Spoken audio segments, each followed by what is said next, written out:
Hello, my name is Dane Parcel, and this is my Module 8 submission. The basic umbrella of this module was for us as students to research and look into the legal aspects of teacher evaluation. And within the materials that we had to research, there were 3 different articles. Then I went ahead and researched a court case on my own, shared a little bit about my own district with you, and then some reflection on my own throughout this module. The first article that I read was called Teacher Evaluation, an Issue Overview. And the reason I chose to start with this particular article was because I felt that of all 3 articles, this was kind of the beginning point for teacher evaluations to have a change. And we've always had some type of teacher evaluation in place, but most recently there has been a push and a lot of pressures involved for there to be change. Now, some of those pressures, according to the article, talked about research on teacher quality needing to improve teacher evaluations. There was an interest in boosting teacher effectiveness and basing a lot of growth on strengths and weaknesses, as well as providing professional development for teachers. And then a couple other pressures that really caused teacher evaluation to change were advocacy groups as well as state laws. Now, within that change that existed, the article kind of talked about some of the requirements or some of the guidelines that they really requested evaluations to have. And one of the facts was to have a framework. And there are a lot of schools that have adopted Danielson or Marzano's framework, but ultimately they wanted some type of evaluation that provided a little bit more guidance to teachers to help them become more effective. Along the lines of the framework, there was a push for student test scores to be included in evaluation systems, as well as an overall attempt to have a final teacher score that would help identify a teacher as effective or not. Now, as a result of these new things being put into place, there were some good and some not so good results of the change. The one good result is the preliminary evidence did show that teachers were doing well with student growth, especially when they received good quality feedback. But one of the negative sides of changing and adding test scores to evaluations came as a result of the unions putting a lot of pressure on the correctness of the teacher evaluation. And what that led into, because of all the unions getting involved, was the second article, which was called Opportunity Plus Action, Great Public Schools for Every Student.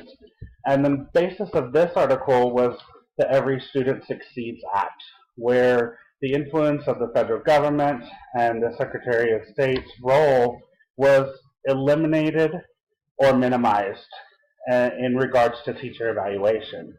And it did push on states and local schools to create their own identity through the form of teacher evaluation, pushing the idea for there to be short-term and long-term goals as well. And then the Every Student Succeeds Act also did allow those schools, as they developed their evaluation system, to still put in growth measures if they wanted to do so, but they also needed to take into consideration that there should still be multiple measures for a teacher to be evaluated on. The Every Student Succeed Act also did encourage schools to involve the teachers as well. And I remember just a few years back, Liberal did that. I was even part of the student growth measure team, the evaluation team, and I believe Liberal did a pretty good job of including teachers. One of the other things that the Every Student Succeeds Act did provide is it preserved our rights as teachers. It didn't create anything new, but it did preserve our rights. And as a result of Every Student Succeeds Act, as well as a push to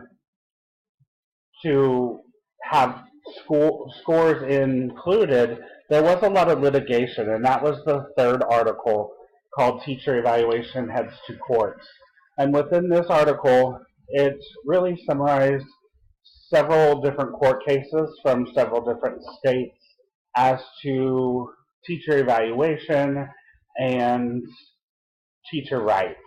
And just to kind of highlight a few of them, for example, in Tennessee, several of the court cases that were involved in Tennessee had to do with the test score that I mentioned earlier.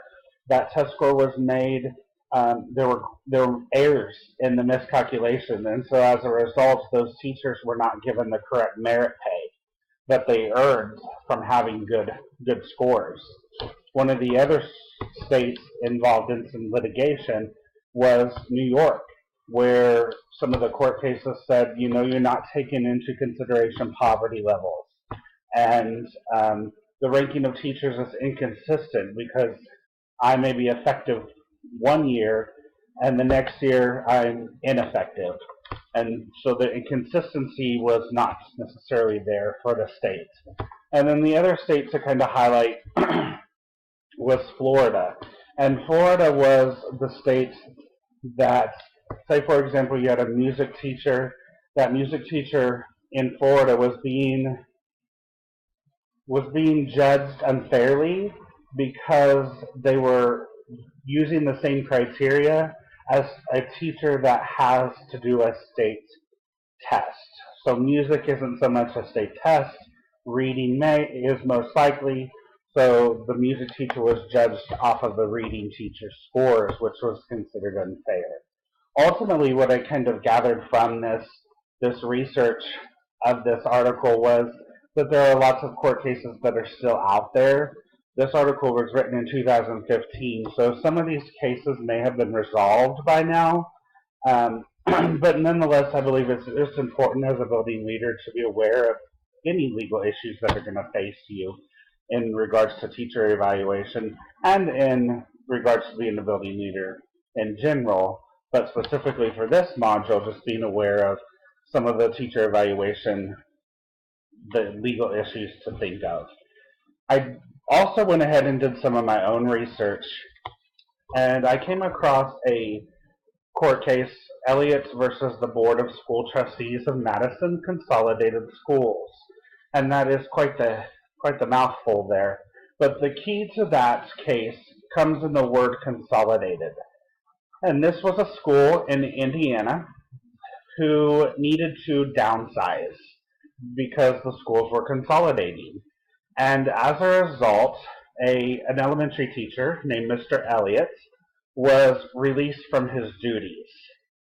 The reasoning that the school gave for releasing him from his duties was because the principals provided at least 2 separate evaluations that were poorly performed on Mr. Elliott's part. Mr. Elliott took the school to court because he had a label attached to him called established. And what I gathered from this court case is established means tenured. So Mr. Elliott took Indiana to this particular school in Indiana to court, and he actually won his court case. And the court basically found that since Mr. Elliott had the word established attached to his name, that you could not fire him as a result of a reduction in force. That could not be the cause of you releasing him from his duties because of that label established. Rather, because the purpose of needing to let somebody go was you needed fewer teachers, then you should have released a teacher that was not established. And so he won his case basically because he had that tenured label. The courts also decided that really pushed and encouraged those schools within this jurisdiction to really make sure that they looked at their staff, and if there was any teacher that was not considered uh, tenured, then they should be given first dismissal. And if the only way you could use those evaluations was if you had a staff of completely experienced teachers, then it would allow that school district to go into evaluations to determine who to let go. So ultimately, Mr. Elliott did prove that his contractual rights were violated, and he won his case. And now, of course, I don't know if Mr. Elliott still works for the school district, but in regards to this court case, he did win over the teacher evaluation case. In Liberal, our teacher evaluations are based on Charlotte Danielson's framework of teaching. We do use the 4 major domains, and within each of those domains there are different smaller components. In the previous article, I read there was like 76 components. Our district does not use all 76, but we do use the 4 domains. We also do the pre-observation meeting, an observation, and a post-observation meeting to conclude our formal observations. We also have several informal or walkthroughs or daily duties that we do, but our evaluation is a sum of everything, from the day we start to when they do the observation.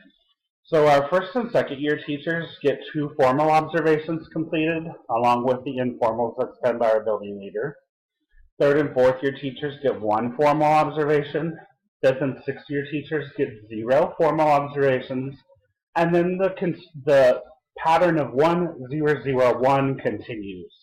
And I asked my building leader, what happens if you get 0 and you are showing you're poor that particular year? And he said you are able to be brought back on cycle at any time. In regards to a recourse, once the teachers have their post-observation conference, the teacher is expected to sign the observation form, and that sign does not mean that they agree with what's written there, but the signature basically means that they acknowledge they received the evaluation.